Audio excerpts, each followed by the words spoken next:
Schedule collector पर high court ने लगाया 2 लाख रुपए का जुर्माना। गलत तरीके से एनएसए लगाकर युवक को जेल भेजने का मामला। कोर्ट ने माना कि कलेक्टर की लापरवाही से बेगुनाह को काटनी पड़ी 1 साल की जेल। जमाने की राशि पीड़ित युवा के खाते में डालने के आदेश। मामले में हाईकोर्ट ने चीफ सेक्रेटरी से मांगा जवाब।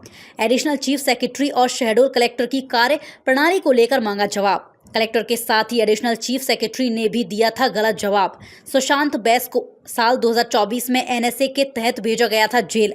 माइनिंग माफिया के दबाव में आकर एनएसए लगाने का आरोप।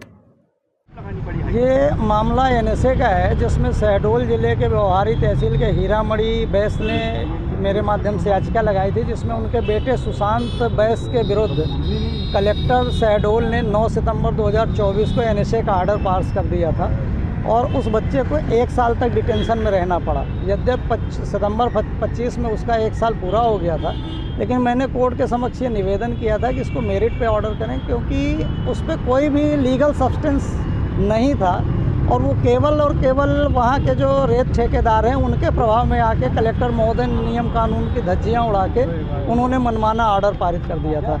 सरप्राइजिंग ये रहा कि 9 सितंबर 24 को जब वो एडीजे कोर्ट से जमानत पे लड़का दोपहर में रिहा हुआ, उसके बाद शाम को उसको पुलिस थाना देवलोन के एसएचओ ने बताया कि तुम्हारे खिलाफ एनएसए की कार्रवाई हो गई है और अब तुमको हम नहीं छोड़ेंगे, तुमको कल सेंट्रल जेल रीवा भेज दिया जाएगा। कोर्ट ने 23 तारीख को सुनवाई के दौरान कलेक्टर और शहडोल एसपी दोनों को 24 तारीख को उपस्थित होने के लिए कहा था। दोनों लोग 24 सितंबर को माननीय न्यायालय के समक्ष उपस्थित हुए थे, जिसमें कलेक्टर शहडोल डॉक्टर केदार सिंह साहब ने ये माना था कि हमसे गलती हुई है, क्योंकि एसपी के एक प्रतिवेदन में जिस नीरज कांत द्विवेदी का उल्लेख था उसकी जगह पे उन्होंने सुशांत बैस को के खिलाफ एनएसए का ऑर्डर पारित किया था, जिस पर माननीय न्यायालय का व्यू ये था कि यदि जिला कलेक्टर ने ऐसी गलती की है तो फिर स्टेट अथॉरिटी ने बिना उसको वेरीफाई किए कैसे उस ऑर्डर को एक्सटेंडमेंट कैसे कर दिया, उसको एक्सटेंड कैसे किया। तो एडिशनल चीफ सेक्रेटरी का एफिडेविट मांगा था। 7 अक्टूबर को एडिशनल चीफ सेक्रेटरी का एफिडेविट आया, उसको मैंने अवलोकन किया तो उसमें ये पाया कि उन्होंने कतिपय जगह पे गलत चीज़ें पेश की हैं। तब हमने एक काउंटर एफिडेविट फाइल किया था, जिसमें कलेक्टर शहडोल ने जो अपने रिप्लाई में गलत तथ्य पेश किए थे और झूठी जानकारियाँ दी थी, साथ ही उन्होंने गलत एफिडेविट भी फाइल किया था, जो कि यदि कोई गलत डॉक्यूमेंट या गलत तथ्य है वो कोर्ट में एफिडेविट से सपोर्ट होता है।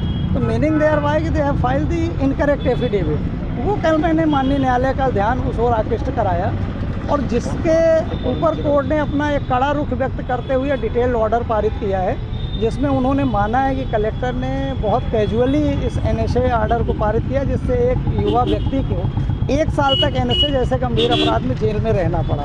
रिसेंट फरवरी 24 उस लड़के की शादी हुई थी, सितंबर में एनएसए की प्रोसीडिंग हुई, मार्च में उसको बेटी हुई, लेकिन वो सभी सपने नेचुरल लव एंड अफेक्शन से वंचित रहा किसी एक अधिकारी के मनमानी रवैये के कारण।